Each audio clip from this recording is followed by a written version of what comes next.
ನಡೆಯುವ ಚುನಾವಣೆಯ ಕೌಂಟಿಂಗ್ನಲ್ಲಿ ಮಂಜೇಶ್ವರ ವಿಧಾನಸಭಾ ಕ್ಷೇತ್ರ BJP ಗೆದ್ದಿತೆ ಅಂತ ಹೇಳ್ತಕ್ಕಂಥ ಒಂದು ಶುಭ ಸಂದೇಶವನ್ನು ಕೂಡ ನಾವು ಇಡೀ ಕೇರಳಕ್ಕೆ ಇಲ್ಲಿಂದ ತೋರಿಸಿ ಕೊಡಬೇಕಂತ ಹೇಳೋ ಉದ್ದೇಶವನ್ನಿಟ್ಟುಕೊಂಡು ಈ ಚುನಾವಣೆಯ ಕಚೇರಿ ಇವತ್ತು ಉದ್ಘಾಟನೆಗೊಳ್ಳಲಿಕ್ಕಿದೆ. ಈ ಚುನಾವಣೆ ಕಚೇರಿಯ ಉದ್ಘಾಟನೆಯನ್ನು ಕೇಂದ್ರ ಮಂತ್ರಿಗಳು, ಅದೇ ರೀತಿಯಲ್ಲಿ ಕೇರಳದ ಭಾಜಪ ಚುನಾವಣೆಯ ಸಹ ಪ್ರಭಾರಿಯಾಗಿರ್ತಕ್ಕಂತಹ ಕುಮಾರಿ ಶೋಭಾ ಕರಂದ್ಲಾಜೆಯವರು ಈ ಕಾರ್ಯಕ್ರಮವನ್ನು ಉದ್ಘಾಟನೆ ಮಾಡಲಿಕ್ಕಿದ್ದಾರೆ. ಅವರಿಗೆ ನಿಮ್ಮೆಲ್ಲರ ಪರವಾಗಿ ಹಾರ್ದಿಕವಾದಂತಹ ಸ್ವಾಗತವನ್ನು ಬಯಸ್ತಾ ಇದ್ದಾರೆ. ಒಂದರಿಂದ ನಿರಂತರವಾಗಿ ಮಂಜೇಶ್ವರ ಮಂಡಲದಲ್ಲಿ ಸಂಪರ್ಕವನ್ನಿಟ್ಟುಕೊಂಡು CK ಪದ್ಮನಾಭಂಜಿಯವರು ಇಲ್ಲಿ ಅಭ್ಯರ್ಥಿಯಾಗುವಾಗ ಫುಲ್ ಟೈಮರ್ ಆಗಿ ಬಂದು ಮಂಜೇಶ್ವರದ ಮುಕ್ಕು ಮೂಲೆಯನ್ನು ತಿಳಿತಕ್ಕಂತಹ, ನಾವು ಅದೆಷ್ಟೋ ವರ್ಷ ಇಲ್ಲಿ ಸೇವೆ ಮಾಡಿದರೂ ಕೂಡ ನಮ್ಮಿಂದ ಜಾಸ್ತಿ ಬೂತ್ ಮಟ್ಟದಲ್ಲಿರ್ತಕ್ಕಂಥ ಕಾರ್ಯಕರ್ತರ ಹೆಸರನ್ನು ನೆನಪಿಸಿಕೊಂಡು ಆ ಮೂಲೆಯ ದಾರಿ ಆಗಿರ್ಬೋದು, ಒಬ್ಬೊಬ್ಬರ ವ್ಯಕ್ತಿಯ ಚಿರಪರಿಚಿತ ಆಗಿರ್ಬೋದು, ಇದನ್ನೆಲ್ಲ ಇಟ್ಟುಕೊಂಡು ನಿರಂತರವಾಗಿ 2001ರಿಂದ 2026ರವರೆಗೆ ಈ ಮಂಡಲದಲ್ಲಿ ಏನೆಲ್ಲ ಕಾರ್ಯಗಳಾಗಬೇಕೋ ಆ ಕಾರ್ಯಗಳಿಗೆಲ್ಲ ಚುಕ್ಕಾಣಿ ಹಿಡಿದಂತಹ 25 ದಿವಸವತ್ತು ಕಾಸರಗೋಡು ಮತ್ತು ಮಂಜೇಶ್ವರ ಮಂಡಲದ ಚುನಾವಣೆಯ ಉಸ್ತುವಾರಿಯನ್ನು ತಗೊಂಡು ಮಂಜೇಶ್ವರ ಮಂಡಲದ ಪೆರ್ಲಕ್ಕೆ 30 ಲಕ್ಷ ರೂಪಾಯಿಯ ಡಮರೀಕರಣವನ್ನು PT ಉಷರವರ ಫಂಡಿನಿಂದ, ಅದೇ ರೀತಿ ಮಂಗಲ್ಪಾಡಿ ಪಂಚಾಯತಿನ ಜೋಡುಕಲ್ಲಿಗೆ MP ಸದಾನಂದ ಮಾಸ್ಟರ್ ಅವರ ಫಂಡಿನಿಂದ 3 ಲಕ್ಷ ರೂಪಾಯಿ. ಅದೇ ರೀತಿಯಲ್ಲಿ ಈ ಮಂಜೇಶ್ವರ ಮಂಡಲದ ನಿರಂತರ ವ್ಯಕ್ತಿಗಳಿಗೊಂದಿತ್ತು ಮನಸ್ಸಿನಲ್ಲಿ, ಯಾವುದೇ ಒಂದು ಎಕ್ಸ್ಪ್ರೆಸ್ ಟ್ರೈನಿಗೆ ಕೂಡ ಇಲ್ಲಿ ಸ್ಟಾಪ್ ಇಲ್ಲ ಅಂತೇಳಿ. ಮೊನ್ನೆ ಅಶ್ವಿನಿ ವೈಷ್ಣವರನ್ನು ಕಂಡು ಮಂಜೇಶ್ವರ ಮಂಡಲದ ಮಂಜೇಶ್ವರ ಸ್ಟೇಷನ್ನಲ್ಲಿ ಸೂಪರ್ ಫಾಸ್ಟ್ ಪರಶುರಾಮ ಎಕ್ಸ್ಪ್ರೆಸ್ ಟ್ರೈನಿ ಕೂಡ ಇವತ್ತಿನಿಂದ ಸ್ಟಾಪನ್ನು ಅನುಭವಿಸಿಕೊಡಲಿಕ್ಕೆ ನಿರಂತರ ಏನು ಸಹಾಯ ಇದ್ರೂ ಕೂಡ ಹೈವೇಯ ತೊಂದರೆ ಬರಬೇಕಾದ್ರೆ ಅದಕ್ಕೆ under pass, foot over bridge ಎಲ್ಲ ರೀತಿಯ ವ್ಯವಸ್ಥೆಯನ್ನು ಮಾಡಿಕೊಟ್ಟಂಥ ನಮ್ಮೆಲ್ಲರ ಈ ಮಣ್ಣಿನ ಆತ್ಮೀಯ ಸಹೋದರರಾಗಿರ್ತಕ್ಕಂಥ ಮಾಜಿ ಈ ರಾಜ್ಯದ ಅಧ್ಯಕ್ಷರು ಶ್ರೀ K ಸುರೇಂದ್ರ ಮಂದಿರೆ ಅವರೇ ಕೂಡ ನಾನು ಈ ಕಾರ್ಯಕ್ರಮಕ್ಕೆ ಹೃತ್ಪೂರ್ವಕ 2016ರ ಚುನಾವಣೆಯ ಪ್ರಭಾರಿಯಾಗಿದ್ದುಕೊಂಡು 2021ರ MLA ಚುನಾವಣೆಯ ಪ್ರಭಾರಿಯಾಗಿದ್ದುಕೊಂಡು ಈಗ 2026ಕ್ಕೆ ನಡೆಯುವ ಮಂಜೇಶ್ವರ ವಿಧಾನಸಭಾ ಕ್ಷೇತ್ರದ ಚುನಾವಣೆಯನ್ನು ಹೊತ್ತಂತಹ ಒಂದು ತಿಂಗಳಿನಿಂದ ಮಂಜೇಶ್ವರದ ಎಲ್ಲ ಸ್ಥಳಕ್ಕೆ ಹೋಗಿ ಎಲ್ಲರನ್ನು ಇಲ್ಲಿ ಯಾವುದೇ ನೇತಾರರ ಹತ್ರ ಕೂಡ ಹೇಳದೆ ನಿರಂತರ ಒಂದೊಂದು ವ್ಯಕ್ತಿಯನ್ನು ಕೂಡ ಸಂಪರ್ಕ ಮಾಡಿಕೊಂಡು ನಾನಿಲ್ಲಿ ಪ್ರಭಾರಿಯಾಗಿದ್ದೇನೆ, ಹೇಗಾದರೂ ಮಾಡಿ ಈ ಒಂದು ಕ್ಷೇತ್ರವನ್ನು ಗೆಲ್ಲಿಸ್ತೇನೆ ಅಂತ ಹೇಳುವ ದೃಢ ಪ್ರತಿಜ್ಞೆಯೊಂದಿಗೆ ಬಂದಂತಹ ನಮ್ಮ ಆತ್ಮೀಯ ಮಿತ್ರರು, ನಮ್ಮ ಸಹೋದರ ಸ್ನೇಹಿತರು 2016ರಲ್ಲಿ ಅವರಲ್ಲಿ ಬರಬೇಕಾದ್ರೆ ಮಂಡಲ ಅಧ್ಯಕ್ಷರಾಗಿ ಬಂದರು. 2021ರಲ್ಲಿ ಬರಬೇಕಾದ್ರೆ ಮಂಗಳೂರು ಉತ್ತರ ಕ್ಷೇತ್ರದ ಶಾಸಕರಾಗಿ ಬಂದಿದ್ದಾರೆ. 2026ರಲ್ಲಿ 2ನೇ ಸಲದ ಶಾಸಕರಾಗಿ ಬಂದು ನಮ್ಮ ಹೆಮ್ಮೆಯ ಆತ್ಮೀಯ ಸಹೋದರರು ಶಾಸಕರಾಗಿರ್ತಕ್ಕಂಥ ಡಾಕ್ಟರ್ ಭರತ್ ಶೆಟ್ಟಿ MLA ಅವರು ಕೂಡ ನಾನು ನಿಮ್ಮೆಲ್ಲರ ಪರ ಹಾರ್ದಿಕ ಸ್ವಾಗತ.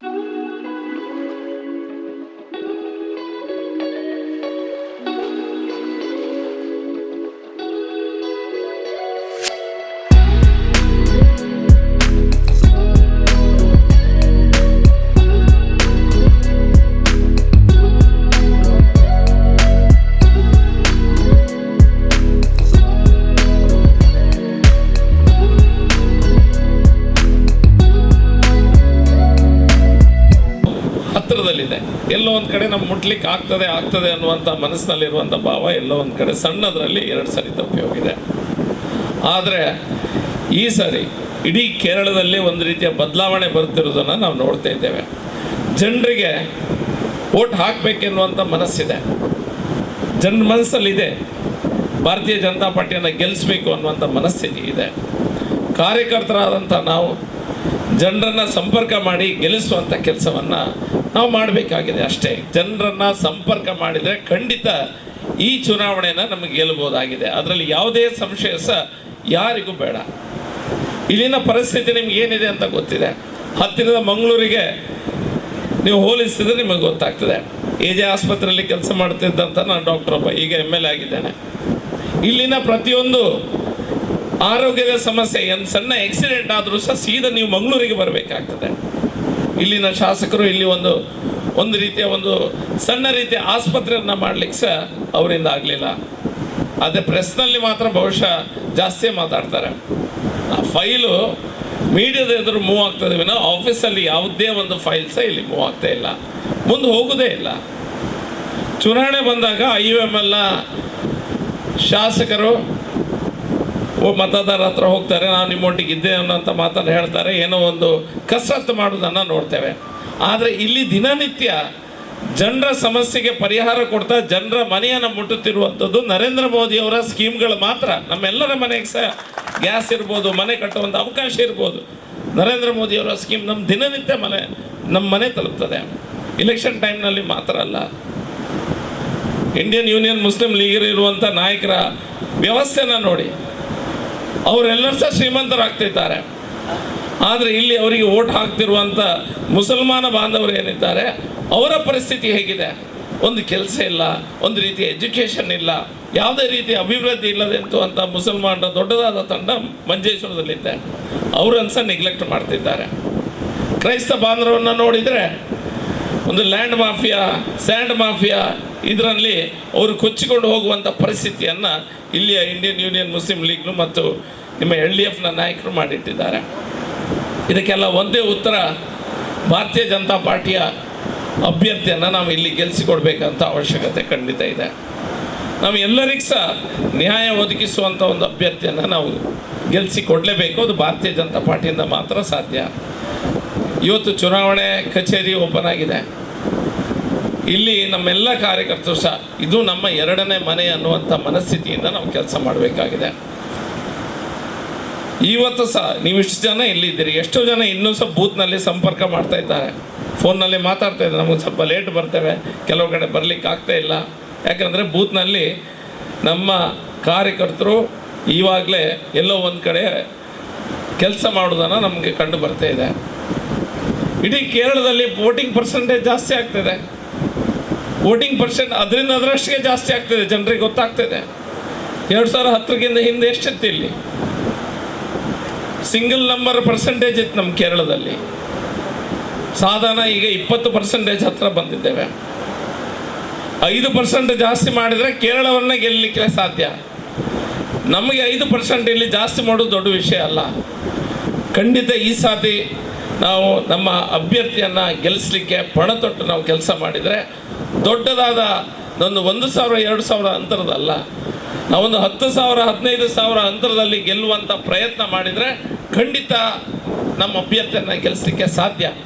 ಆಗ ನೀವೆಲ್ಲ ಕಾರ್ಯಕರ್ತರು ಇದ್ರ ಬಗ್ಗೆ ಕಟಿಬದ್ಧರಾಗಿ ನಮ್ಮ ಅಭ್ಯರ್ಥಿಯನ್ನು ಗೆಲ್ಲಿಸಬೇಕು. ಇನ್ನೊಂದು 20-24 ದಿನ ಸಮಯ ಇದೆ. 24 ದಿನಗಳ ಕಾಲ ನಾವು ಸರಿಯಾಗಿ ಕೆಲಸ ಮಾಡಿದರೆ ನಮ್ಮ ಅಭ್ಯರ್ಥಿಯನ್ನು ಗೆಲ್ಲಿಸಲಿಕ್ಕೆ ಸಾಧ್ಯ. ಇಲ್ಲಿಗೆ ನಮ್ಮ ಭಾರತೀಯ ಜನತಾ ಪಾರ್ಟಿಯ ನಾಯಕರು, ನಮ್ಮ ಮಿನಿಸ್ಟರ್ ಆದಂಥ ಕೇಂದ್ರ ಮಂತ್ರಿಗಳಾದಂಥ ಶೋಭಾ ಕರಂದ್ಲಾಜೆಯವರು ಇರ್ಬೋದು, ಎಲ್ಲರೂ ಸಹ ಹೆಚ್ಚಿನ ಗಮನವನ್ನು ಈ ಕ್ಷೇತ್ರಕ್ಕೆ ಈ ಸಾರಿ ಕೊಡ್ತಾ ಇದ್ದಾರೆ. ಯಾಕಂದರೆ ಜನರಿಗೆ ಇಲ್ಲಿ ಭಾರತೀಯ ಜನತಾ ಪಾರ್ಟಿಯನ್ನು ಗೆಲ್ಲಿಸಬೇಕಂತ ಮನಸ್ಥಿತಿಯಲ್ಲಿದ್ದಾರೆ. ನಾವು ಸಹ ಅವರೊಂದಿಗೆ ಕೈ ಜೋಡಿಸಿ ಈ ಒಂದು ಕೆಲಸವನ್ನು, ಇವತ್ತು ಇನಾಗ್ರೇಷನ್ ಆಗಿದೆ, ಆದರೆ ಬೂತ್ನಲ್ಲಿ ಆಗಬೇಕಂತ ಕೆಲಸ ಏನಿದೆ ಅದು ನಮಗೆ ಮಾಡಿ ಗೊತ್ತಿದೆ. ನಮಗೆ ಯಾವುದೋ ಹೊಸಲ್ಲ, ನಮ್ಮ ಹೊಸ ಕಾರ್ಯಕರ್ತರೇನಲ್ಲ. ಬೂತ್ನಲ್ಲಿ ಆಗಬೇಕಂತ ಕೆಲಸವನ್ನು ನಾವು ಕಷ್ಟಪಟ್ಟು ನಾವೆಲ್ಲ ನಾಯಕರುಗಳು ನಮ್ಮ ಬೂತ್ನಲ್ಲಿ, ನಮ್ಮ ಸುತ್ತಮುತ್ತಲಿರುವ ಬೂತ್ನಲ್ಲಿ ಕೆಲಸ ಮಾಡಿದರೆ ನಮ್ಮ ಅಭ್ಯರ್ಥಿಯನ್ನು ಗೆಲ್ಲಿಸಲಿಕ್ಕೆ ಸಾಧ್ಯ. ಆ ಕೆಲಸವನ್ನು ನಾವೆಲ್ಲರೂ ಸಹ ಸೇರಿ ಮಾಡುವ ಅನ್ನುವಂಥ ಮಾತೊಂದಿಗೆ ನಾನು ಸಹ ಇಲ್ಲಿ ಎಲೆಕ್ಷನ್ ಆಗುವ ತನಕ ನಿಮ್ಮೊಂದಿಗೆ ಇಲ್ಲೇ ಇರ್ತೇನೆ. ನಾನು ಬಂದು ನಿಮಗೇನು ಓಟ್ ಜಾಸ್ತಿ ಆಗೋದಿಲ್ಲ, ನೀವು ಕೆಲಸ ಮಾಡಿದರೆ ಮಾತ್ರ ಓಟ್ ಬರಲಿಕ್ಕೆ ಸಾಧ್ಯ ಅನ್ನುವಂಥ ಸತ್ಯ ನನಗೂ ಗೊತ್ತಿದೆ, ನಿಮಗೂ ಸಹ ಗೊತ್ತಿದೆ.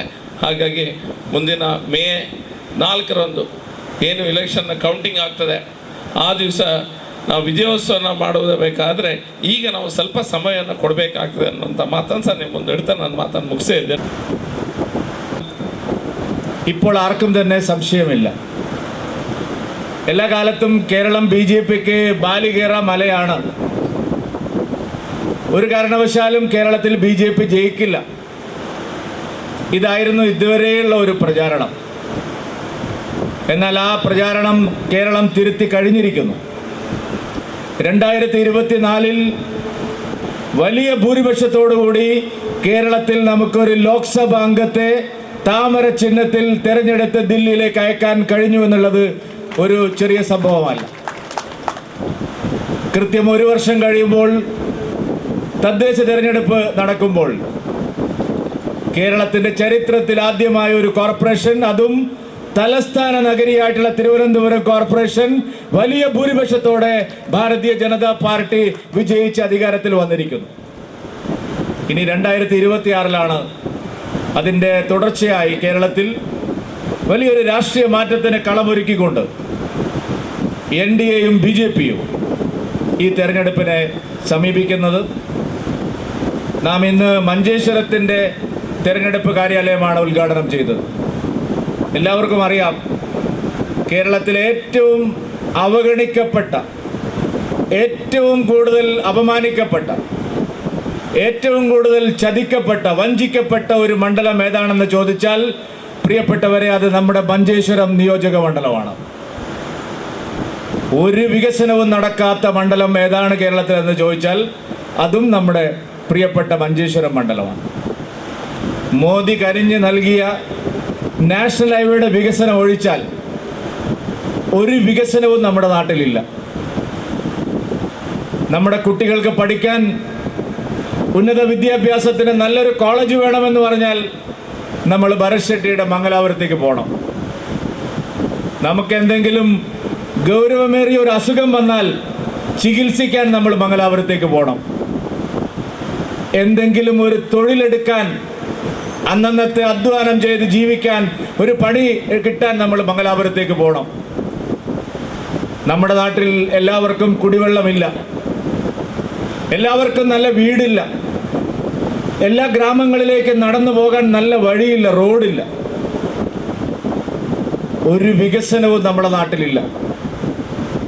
രാജ്യത്തെ മുഴുവൻ നടുക്കിയ എൻഡോസൾഫാൻ ദുരിതബാധിതർ ഏറ്റവും കൂടുതലുള്ള മണ്ണാണ് മഞ്ചേശ്വരം മണ്ഡലം. ബഹുമാനപ്പെട്ട സുപ്രീം കോടതി അന്ത്യശാസനം നൽകി ആ എൻഡോസൾഫാൻ ദുരിതബാധിതർക്കെല്ലാം നഷ്ടപരിഹാരം നൽകണം, അവരെ ആജീവനാന്തം പുനരധിവസിപ്പിക്കണം.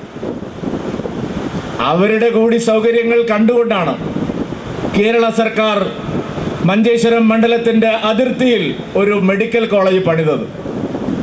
ആ മെഡിക്കൽ കോളേജിൽ ഇപ്പോഴും ഡോക്ടർമാരില്ല, ആവശ്യത്തിന് നഴ്സുമാരില്ല, ഒരു MRI സ്കാൻ എടുക്കാനുള്ള സൗകര്യമില്ല, ഒരടിസ്ഥാനപരമായ രക്തപരിശോധനയ്ക്കോ മറ്റ് ലബോറട്ടറി പരിശോധനയ്ക്കോ ഒരു സൗകര്യവുമില്ല. വെറുതെ ഒരു കെട്ടിടം പണിത് അവിടെ വെച്ചിരിക്കുകയാണ് ഇവിടുത്തെ മെഡിക്കൽ കോളേജ്. ഇവിടുത്തെ ജനങ്ങൾ പലതരത്തിലുള്ള ബുദ്ധിമുട്ടുകൾ അനുഭവിക്കുന്നു. ഭാഷാ ന്യൂനപക്ഷങ്ങളാണ് ഇവിടുത്തെ ഏറ്റവും പ്രധാനപ്പെട്ട ജനങ്ങളെല്ലാവരും. മഹാഭൂരിപക്ഷം ജനങ്ങളും ഭാഷാ ന്യൂനപക്ഷങ്ങളാണ്. ഇവിടെ ഇപ്പോൾ കേരള സർക്കാർ മലയാളം നിർബന്ധമാക്കിയിരിക്കുകയാണ്. മലയാളം നിർബന്ധമാക്കുന്നതിന് ഭാരതീയ ജനതാ പാർട്ടി എതിരല്ല, കാരണം കേരളത്തിൻ്റെ മാതൃഭാഷയാണ് മലയാളം.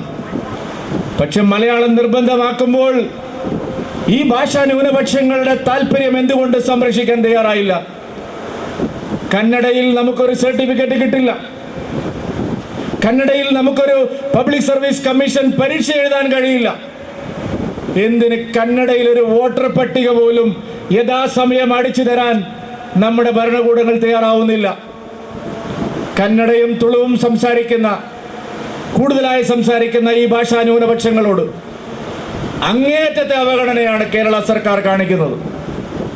ഇവിടെ നിന്ന് ജയിച്ചു പോയ MLA-മാരെല്ലാം സത്യപ്രതിജ്ഞ ചെയ്യുന്നത് കന്നഡയിലാണ്. അത് കഴിഞ്ഞാൽ പിന്നെ കന്നഡയുടെ കാര്യം അവർ ഓർമ്മിക്കുന്നേയില്ല.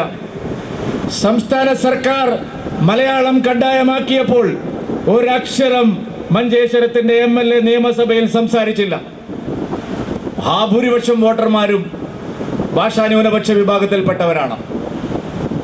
മറ്റ് ന്യൂനപക്ഷങ്ങൾക്ക് നൽകുന്ന ഒരു പരിഗണനയും മഞ്ചേശ്വരത്തും കാസർഗോട്ടും ഭാഷാ ന്യൂനപക്ഷങ്ങൾക്ക്, കന്നഡയും തുളുവും സംസാരിക്കുന്നവർക്ക് നൽകാൻ ഇവിടുത്തെ സർക്കാരോ പ്രതിപക്ഷമായിട്ടുള്ള UDF തയ്യാറായിട്ടില്ല. പ്രിയപ്പെട്ടവരെ, നാം കാലാകാലങ്ങളായിട്ട് വോട്ട് ചെയ്ത് അയക്കുന്നവരാണ് ഇവരെല്ലാവരും. ഇവിടെ LDF മത്സരിക്കുന്നത് തന്നെ UDFനെ സഹായിക്കാനാണ്. നേരത്തെ പറഞ്ഞു കേട്ടത് ഷാനവാസ് പാദൂർ മത്സരിക്കുന്നുവെന്നായിരുന്നു. മുസ്ലിം ലീഗിനെ പരാജയപ്പെടുത്താൻ ഇത്തവണ LDF തയ്യാറാവുമെന്നായിരുന്നു. കാസർഗോഡ് ജില്ലാ കമ്മിറ്റിയും അങ്ങനെയുള്ള ശുപാർശയാണ് നൽകിയത്. പക്ഷേ സംസ്ഥാനത്തെത്തിയപ്പോൾ പിണറായി വിജയന്റെ പരിഗണനയിൽ വന്നപ്പോൾ എല്ലാ കാലത്തും UDFനെ സഹായിക്കുന്ന ഒരാളെ തന്നെ മഞ്ചേശ്വരത്തെ LDFന്റെ സ്ഥാനാർത്ഥിയായി പ്രഖ്യാപിച്ചു. 2016 ചതിയിലൂടെ, വഞ്ചനയിലൂടെ, കള്ളവോട്ടിലൂടെ, ക്രോസ് വോട്ടിലൂടെ നമ്മളെ പരാജയപ്പെടുത്തി. 2021 വീണ്ടും അത് ആവർത്തിച്ചു. നഷ്ടം നമ്മുടെ നാട്ടിലെ ജനങ്ങൾക്കാണ് ഉണ്ടായത്. BJPക്ക് ഒരു നഷ്ടവും ഉണ്ടായിട്ടില്ല, NDAക്ക് ഒരു നഷ്ടവും ഉണ്ടായിട്ടില്ല. കാരണം ഈ രാജ്യം ഭരിക്കുന്ന പാർട്ടിയാണ്, ഏറ്റവും കൂടുതൽ MLAമാരുള്ള പാർട്ടിയാണ്, ഏറ്റവും കൂടുതൽ MP മാരുള്ള പാർട്ടിയാണ്, ഏറ്റവും കൂടുതൽ മുഖ്യമന്ത്രിമാരുള്ള പാർട്ടിയാണ് BJP. പക്ഷേ നഷ്ടം കാസർകോട്ടെയും മഞ്ചേശ്വരത്തെയും സാധാരണ മനുഷ്യർക്കാണ്. എന്തുകൊണ്ടാണ്? കഴിഞ്ഞ 12 വർഷമായി നരേന്ദ്രമോദി സർക്കാരാണ് കേന്ദ്രത്തിൽ ഭരിക്കുന്നത്. ശോഭാ കരന്തലജി അവരടക്കം മന്ത്രിയായിരിക്കുന്ന സർക്കാർ കേരളത്തിന് എല്ലാ സഹായവും ചെയ്യാൻ തയ്യാറായി നിൽക്കുന്ന ഒരു സർക്കാർ ദില്ലിയിൽ ഭരിക്കുകയാണ്. ആ അവസരത്തിൽ നമുക്കൊരു MLA ഉണ്ടായിരുന്നെങ്കിൽ മഞ്ചേശ്വരത്തെ ജനങ്ങൾക്ക് ഈ കഷ്ടപ്പാട് വരുമായിരുന്നില്ല. നാം ഈ തെരഞ്ഞെടുപ്പിൽ വോട്ടർമാരോട് അഭ്യർത്ഥിക്കുന്നത് ഒരൊറ്റ കാര്യമാണ്. മോദി കേന്ദ്രം ഭരിക്കുമ്പോൾ, നരേന്ദ്രമോദിജി രാജ്യം ഭരിക്കുമ്പോൾ നമുക്കിവിടുന്ന് MLAമാർ ജയിച്ചു വരണം. അങ്ങനെ ജയിച്ചാൽ മഞ്ചേശ്വരത്തും കാസർകോട്ടും അടക്കം അങ്ങനെ MLAമാർ ജയിച്ചു വന്നാൽ, പ്രിയപ്പെട്ടവരെ, കേരളത്തിൽ ഏറ്റവും വികസനമുള്ള മണ്ഡലമായി നമുക്ക് ഈ നാടിനെ മാറ്റാൻ കഴിയും എന്നുള്ള ഉറച്ച വിശ്വാസം ഈ നാട്ടിലെ ജനങ്ങൾക്കുമുണ്ട്, എല്ലാ വോട്ടർമാർക്കുമുണ്ട്. അതവരെ ഒന്നുകൂടി അരക്കിട്ടുറപ്പിച്ച് അടുത്ത 23 ദിവസം നിങ്ങൾ കൈമയെ മറന്ന് പ്രവർത്തിച്ചാൽ നിശ്ചയമായും ഇത്തവണ താമര വിരിയും.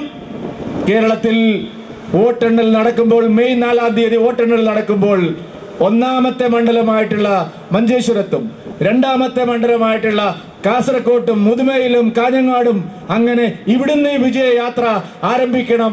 അതിനുവേണ്ടി നിങ്ങളെല്ലാവരും മുന്നിട്ടിറങ്ങണമെന്ന് മാത്രം എല്ലാവരോടും വിനീതമായി അഭ്യർത്ഥിച്ചുകൊണ്ട് ഒരിക്കൽ കൂടി നിങ്ങൾക്ക് എല്ലാവർക്കും ആശംസകൾ അറിയിച്ചുകൊണ്ട് ഞാൻ എൻ്റെ എളിയ വാക്കുകൾ അവസാനിപ്പിക്കുന്നു. നിങ്ങൾക്ക് നമസ്കാരം. വന്ദേ മാതരം. ನನಗೆ ತುಂಬಾ ಆನಂದ ಆಗಿದೆ ತಿರುವನಂತಪುರಂ ಗೆದ್ದಿರೋದು.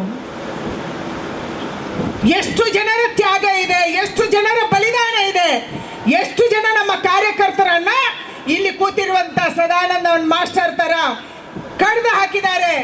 ಕೈ ಕಡ್ದಿದ್ದಾರೆ, ಕಾಲು ಕಡ್ದಿದ್ದಾರೆ, ಕುತ್ತಿಗೆ ಕಡ್ದಿದ್ದಾರೆ, ಎಷ್ಟು ಜನ ಸತ್ತಿದ್ದಾರೆ, ಎಷ್ಟು ಜನ ಬಲಿದಾನ ಆಗಿದೆ. ಅದರ ಪರಿಣಾಮವಾಗಿ ಇವತ್ತು ತಿರುವನಂತಪುರಂ ಬಂದಿದೆ. ಅದರ ಪರಿಣಾಮವಾಗಿ ನಿಯಮ ಸಭೆಗೆ ನಮ್ಮ MLA ಹೋಗಬೇಕು. ಇದನ್ನು ಪ್ರಧಾನಿ ಅವರು ಹೇಳಿದ್ರು. ಇದು ಪ್ರಧಾನಿಯ ಅಪೇಕ್ಷೆ, ಇದು ಪ್ರಧಾನಿಯ ಆಸೆ.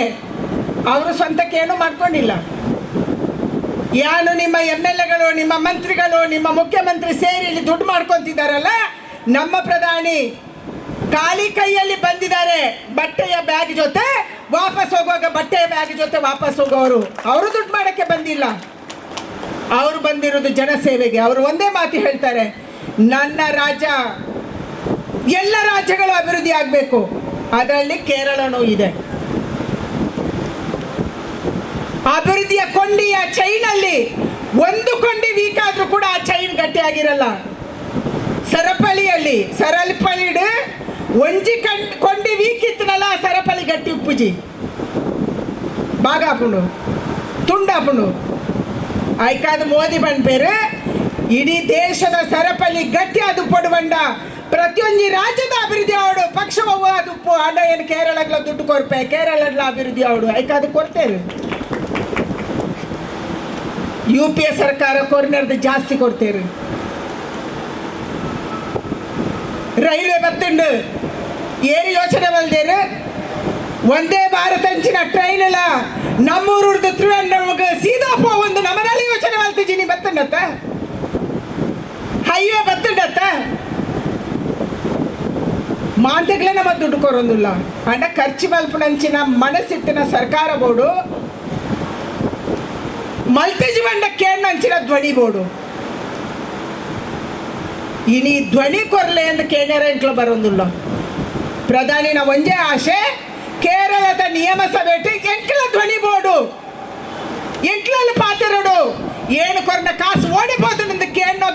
ಗೆಲ್ಪೋಡು ಐಕಾದಿನಿ ಮಂಜೇಶ್ವರ ನಮ್ಮ ಗೆಲ್ಪೋಡು ಏತ ದಿನ ನಮ್ಮ ಕುಡ್ಲಾಪೋಪಿನಿ ನಮ್ಮೂರು ಏಪ ಅಭಿವೃದ್ಧಿ ಅಪ್ಪನಿ ಇಂದು ನಮ್ಮ ಪ್ರಶ್ನೆ ಐಕಾದಿ ಏನು ವಿನಂತಿ ಬಲ್ತೊಂದುಲ್ಲೆ ಚುನಾವಣೆಗೆ ಟೈಮ್ ಇಜ್ಜಿ ಎನ್ನೊಂದಿತ್ತೇರು ಮಾಂತಿರ್ಲ 40 ದಿನ ಇದೆ 50 ದಿನ ಇದೆ 1 ತಿಂಗಳಂತೂ ಇದ್ದೇ ಇದೆ.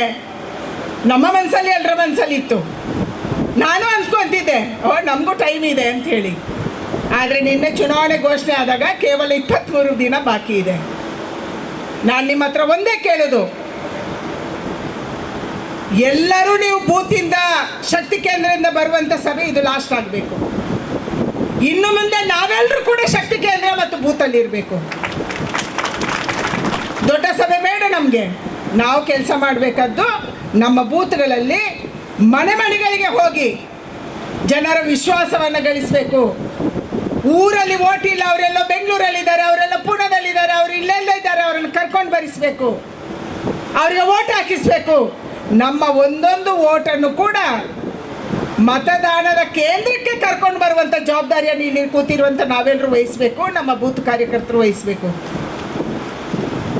ನಾವು ಅದಕ್ಕೆ ಹೇಳಿದ್ದೀವಿ, ಯಾರನ್ನು ಕೂಡ ನೀವು ಕೇಂದ್ರಕ್ಕೆ ಇನ್ನು ಮುಂದೆ ಕರೆಸಬೇಡಿ. ಯಾರೋ ದೊಡ್ಡ ನಾಯಕರು ಬರ್ತಾರೆ, ಆಯಿತು ಬರ್ತಾರೆ, ಒಂದು ದಿನ ಸಭೆ ಸೇರ್ತೀವಿ, ಮುಗೀತು. ಆದರೆ ನಮ್ಮೆಲ್ಲರ ಕೆಲಸ ಇರುವಂಥದ್ದು ನಮ್ಮ ಬೂತ್ಗಳಲ್ಲಿ ನೀವು ವಾಪಸ್ ಹೋದ್ಮೇಲೆ ನಾನು ಒಂದೇ ನಿಮಗೆ ವಿನಂತಿ ಮಾಡೋದು, ನರೇಂದ್ರ ಮೋದಿಯ ಪರವಾಗಿ ಒಂದು ವಿನಂತಿ ಮಾಡೋದು, ನೀವು ನಮಗೆ 23 ದಿನ ಕೊಡಿ, ನಾವು ಮುಂದೆ ನಿಮಗೆ 5 ವರ್ಷ ನಿಮ್ಮ ಧ್ವನಿಯಾಗಿ ನಿಯಮ ಸಭೆಯಲ್ಲಿ ಕೆಲಸ ಮಾಡುವಂಥ ಶಕ್ತಿ ಕೊಡ್ತೀವಿ. ಆ ವಿಶ್ವಾಸದಿಂದ ನಾವು ಹೋಗ್ತೀವಿ. ಅಥವಾ NDS ಇದು ನಮ್ಮ ಜೊತೆ BDJS ಇದೆ, ಅವರಿಗೂ ನಾವು ಸೀಟ್ ಕೊಡ್ತಾ ಇದ್ದೀವಿ, ಸೀಟ್ ಶೇರಿಂಗ್ ಆಗುತ್ತೆ. ನಮ್ಮ ಜೊತೆ 2020 ಅನ್ನುವಂಥ ಒಂದು ಪಾರ್ಟಿ ಇದೆ, ಸೆಬು ಜಕಾಬ್ ಅವರು ಆ ಪಾರ್ಟಿಯನ್ನು ಮಾಡಿದ್ದಾರೆ. ಕೆಲವು ಪಂಚಾಯತಿಯನ್ನು ಅವ್ರು ಗೆದ್ದಿದ್ದಾರೆ ಎರ್ನಾಕುಲಂನ ಸುತ್ತಮುತ್ತ. ಇವತ್ತು ಅಂತ ಎಲ್ಲರನ್ನ ವಿಶ್ವಾಸಕ್ಕೆ ತಗೊಂಡು ಎಲ್ಲರ ಮೂಲಕ ನಾನು ಒಂದೇ ನಿಮಗೆ ಪ್ರಶ್ನೆ ಕೇಳ್ತೀನಿ. ನಮಗೆ ಚುನಾವಣೆಯಲ್ಲಿ ಜಾತಿ ಇಲ್ಲ, ಚುನಾವಣೆಯಲ್ಲಿ ಧರ್ಮನೂ ಇಲ್ಲ. ನರೇಂದ್ರ ಮೋದಿಯ ಜಾತಿ ನಮಗೆ ತಕ್ಷಣಕ್ಕೆ ನೆನಪಾಗಲ್ಲ. ಅವ್ರು ಯಾವ ಜಾತಿ ಕೇಳ್ತಾರೆ ಯಾರಾದರೂ ದೇಶದ ಜನ? ಮೋದಿಯ ಜಾತಿ ಯಾವುದು ಕೇಳ್ತಾರ? ಮೋದಿ ಈ ಧರ್ಮದವರಾಗಿ ಇನ್ನೊಂದು ಧರ್ಮಕ್ಕೆ ಅನ್ಯಾಯ ಮಾಡಿದ್ದಾರೆ ಅನ್ನುವಂಥದ್ದನ್ನು ಯಾರಾದರೂ ಬೆರಳು ಮಾಡಿ ತೋರ್ಸಕ್ಕಾಗತ್ತಾ? ಇವತ್ತು ನಾವು ಈ ದೇಶದ ಸಲುವಾಗಿ ಕೆಲಸ ಮಾಡಬೇಕು. ನಮ್ಮ ಸಂದೇಶ, ನಮ್ಮ ಧ್ವನಿ, ನಮ್ಮ ವಿಶ್ವಾಸ ಅದು ಎಲ್ಲರ ಜೊತೆ ಇದ್ದಾಗ ಮಾತ್ರ ಈ ದೇಶವನ್ನು 2047ಕ್ಕೆ ವಿಕಸಿತ ಭಾರತ ಮಾಡೋಕ್ಕೆ ಸಾಧ್ಯ. ಕೇವಲ ನರೇಂದ್ರ ಮೋದಿ ಅವ್ರದ್ದು ಒಂದೇ ಗುರಿ, ಈ ದೇಶ 100ನೇ ವರ್ಷದ ಸ್ವಾತಂತ್ರ್ಯೋತ್ಸವದ ಸಂದರ್ಭದಲ್ಲಿ ಇಡೀ ಪ್ರಪಂಚಕ್ಕೆ ಸವಾಲಾಗಿ ಭಾರತ ಎದ್ದು ನಿಲ್ಲಬೇಕು. ಅದಕ್ಕಾಗಿ ಇವತ್ತು ನಮ್ಮ ಧ್ವನಿ ಬೇಕು. ಕೊಟ್ಟಂಥ ಒಂದೊಂದು ಪೈಸೆ ಅದು ಸದುಪಯೋಗ ಆಗಬೇಕು. ಸದುಪಯೋಗ ಆಗಿಲ್ಲ ಅಂದರೆ ಹಿಡಿದು ಕೇಳುವಂಥವ್ರು ಬೇಕು. ಇದು ನಮ್ಮ ಅಪೇಕ್ಷೆ. ಕಮ್ಯುನಿಸ್ಟ್ ಒಂದೇ ಆಡಳಿತ ಮಾಡೋಕ್ಕಾಗುತ್ತಾ ಕೇರಳದಲ್ಲಿ? ಇಲ್ಲ, ಅವ್ರ ಜೊತೆ ಬೇರೆ ಬೇರೆ ಪಕ್ಷಗಳಿದ್ದಾವೆ. ಕೇರಳದಲ್ಲಿ UDF ಕಾಂಗ್ರೆಸ್ ಒಂದೇ ಅಧಿಕಾರ ಮಾಡೋಕ್ಕಾಗತ್ತಾ? ಇಲ್ಲ, ಅವ್ರ ಜೊತೆನೂ ಬೇರೆ ಬೇರೆಯವರಿದ್ದಾರೆ. ಅದೇ ರೀತಿ ನಮ್ಮ ವಿಶ್ವಾಸ ಇದೆ, ಭಾರತೀಯ ಜನತಾ ಪಾರ್ಟಿ NDA ಈ ಬಾರಿ ನಿರ್ಣಾಯಕ ಸ್ಥಾನವನ್ನು ವಹಿಸುವಂಥ ಸೀಟನ್ನು ಗೆದ್ದು ನಿಯಮ ಸಭೆಗೆ ನಾವು ಹೋಗ್ತೀವಿ. ನಮ್ಮ ಧ್ವನಿಯನ್ನು ನಾವು ಅಲ್ಲಿ ಕೊಡ್ತೀವಿ ಅನ್ನುವಂಥ ವಿಶ್ವಾಸ ಇದೆ. ಆ ವಿಶ್ವಾಸದಿಂದ ನಾವು ಇವತ್ತು ಮುಂದೆ ಹೋಗಬೇಕಾಗಿದೆ. ಅದಕ್ಕಾಗಿ ನಾನು ಒಂದೇ ವಿನಂತಿ ಮಾಡುವಂಥದ್ದು, ಇವತ್ತು ಅತ್ಯಂತ ಶುಭ ದಿನದಲ್ಲಿ ಮೊದಲ ಕಚೇರಿಯನ್ನು ಚುನಾವಣೆ ಅನೌನ್ಸ್ ಆದ ಮೇಲೆ ನಾವು ಇಲ್ಲಿ ಓಪನ್ ಮಾಡಿದ್ದೀವಿ.